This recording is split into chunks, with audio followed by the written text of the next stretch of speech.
They say he's sick, caring not a lick for the wick that is his flame, feeling only shame, searching only for someone to blame. He's sick, they say, as we sit and watch him play. His mother's eyes pleading, will he be okay? And I think no, but I say yes to the truth I can't confess. I comfort and no less, but no more either. And there I leave her and leave him to a perspective life that's dim, his once bright eyes glazed behind a haze of confusion. And this infusion of emotion I can barely contain, but I refrain from comment. Bite down my lament as he begs with the few words he uses, a vocabulary not flourishing but which he abuses. This he pleads again and again and leads me to sorrow. I feel hollow, I can't help him. This he persists. My consciousness resists the urge of patience is frayed, ends to snap, a cold slap to my face as well as his. But I chase the thought away just as it in turn chases me down, and as I frown down at him I know I've lost the battle. A constant rattle against my skull, the worm-eaten hull of my forbearance, a ship no longer able to stay afloat. So I dig a moat around myself and distance him from me, but fail to see how I hurt him, just as I hurt his mother, with my sidelong glances like lances, judging, always judging, meaning no ill will, but still, with my silence I hurt her. As sure as the siren's wail warns of danger, as sure as his wail declaims his gentle nature, his soft hands and big eyes, and his walk is just like yours, they say. But still he just won't talk no matter how we pray.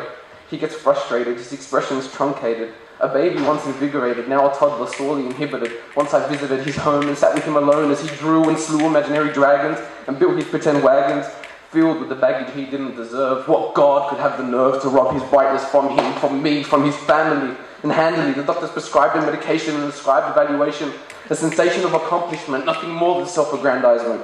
In truth, leaving nary a dent on his prognosis. His psychosis a tumultuous wave, to his deformity a slave, and ruthlessly I shave my compassion away. I stay away.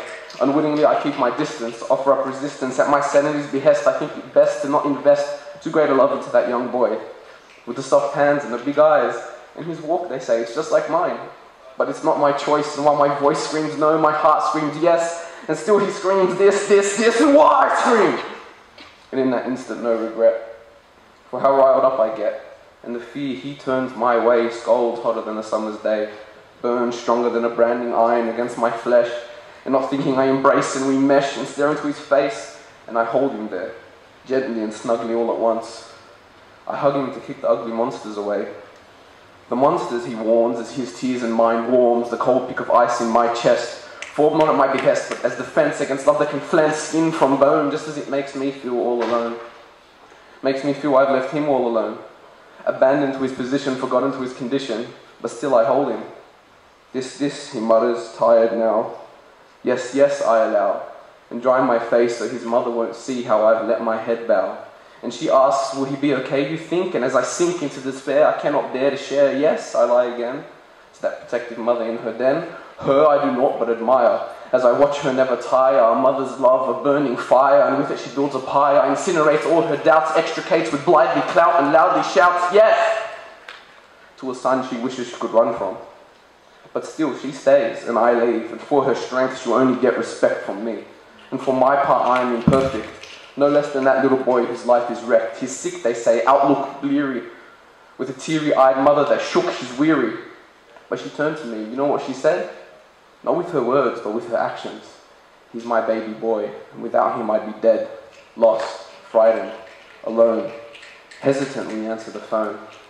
He's sick, they decide, but in those mothers' eyes I see pride, only pride, that God just can't hide behind hardship, no matter how replete this family's a fleet. That boy's our flagship, and together we'll sail into a future worthy of worship. He's sick, they say, but I hold him and her, just as they hold me, and we whisper to each other, it's going to be okay, it's going to be okay.